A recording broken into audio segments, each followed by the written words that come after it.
Quand j'ai rejoint RWE, c'était pour me rapprocher aussi de mes valeurs et c'est quelque chose que je retrouve entièrement dans mon travail au quotidien. Donc c'est beaucoup plus facile de se lever le matin forcément.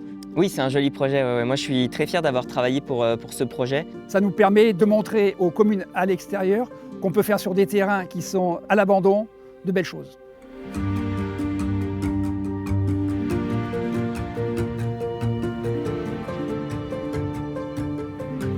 Ici, on est sur la commune d'Ardillières, donc avec la centrale solaire du parc des Pierrières, en Charente-Maritime, pas loin de La Rochelle.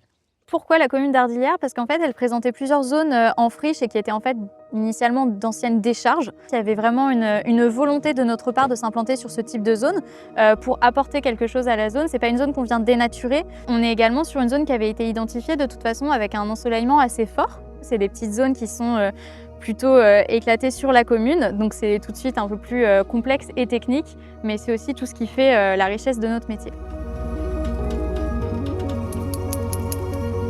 Donc ça, c'est un projet sur lequel, qui a été développé de manière assez rapide puisqu'on a initié le projet en mairie en 2019. On a travaillé sur le projet avec l'entreprise RWE et en 2020, on a vraiment commencé la première étape et qui a été la réunion publique. Et on a échangé avec RWE, les conseillers municipaux et les habitants. Donc une fois que la réunion publique a été terminée, les gens ont été rassurés parce que ils ont compris que les panneaux n'allaient pas être très hauts. Et surtout, c'était la question aussi du bruit, du grésillement des panneaux. Et une fois qu'ils ont été rassurés, ils ont aussi bien la mairie que les habitants, on a validé le projet. Il y a eu ensuite la phase de développement qui a duré environ 4 ans, qui comprend toutes les études, avec de nombreux acteurs qui ont été impliqués. Donc, quand j'ai rejoint la société en 2020, mon rôle a été en fait déjà d'évaluer les enjeux préexistants et ensuite pour essayer de démarcher les prestataires pour avoir en fait des protocoles qui soient adaptés aux enjeux qu'on a préciblés. En fait, c'est une approche scientifique qui consiste à dire, par exemple, les enjeux les plus forts, on va les éviter. Les enjeux, par exemple, modérés, si on va dessus, on va essayer de réduire notre impact. Et ensuite, s'il s'avère qu'on a des impacts qui sont significatifs, là, on va compenser. On a vu que ce milieu était intéressant parce qu'il alliait des milieux secs et des milieux humides. Et donc, on a décidé d'éviter ce milieu. C'était une orchidée là. Ça, ce sont les fameux passages pour la petite faune. Favoriser aussi la biodiversité. C'est pas parce qu'on a un grillage qu'ils ne peuvent pas passer.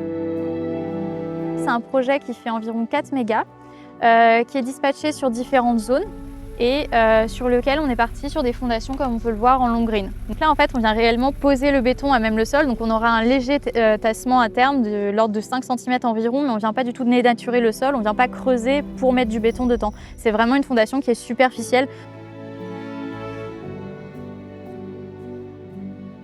Et c'est quand même valorisant en fait de voir concrètement le travail de bureau appliqué à la réalité du terrain.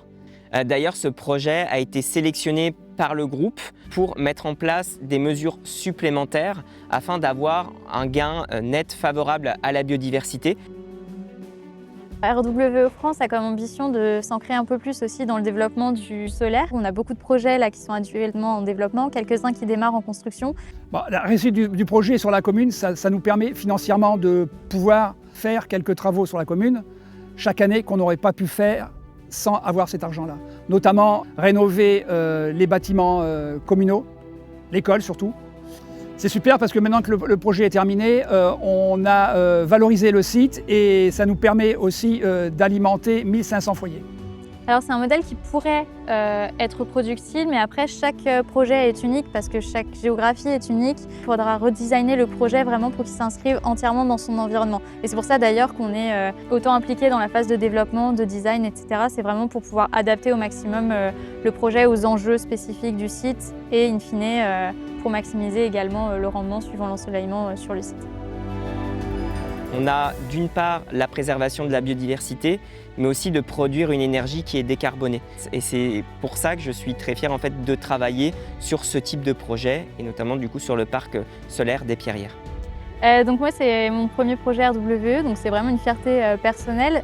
Pour moi la transition énergétique, écologique passe avant tout par un mix énergétique et donc par l'utilisation et le développement des renouvelables en France. C'est une réussite et moi en tant que maire je suis très fier de ce projet et également les élus et les habitants.